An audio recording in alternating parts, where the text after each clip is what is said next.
কিছু খয়রাত দেন ভাই, দাঁড়া দিতেছি।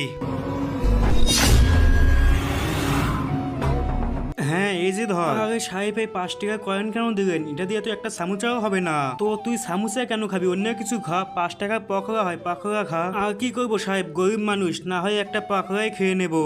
এই যে দাদা, আমি থাকতে তুই এইভাবে যাইতে পারবি না।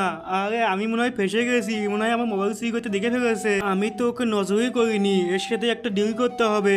আরে ভাইজান, ভাইজান কিছু মনে করেন না, আমরা দুজন মিলে অর্ধেক অর্ধেক করে ভাগ করে নেবো। আরে আমি অর্ধেক চাইনি ভাই, আমি তোমাকে পুরোটাই দিয়ে দেবো, তবুও মুখ খোলো না, নয়তো অনেক মারবে।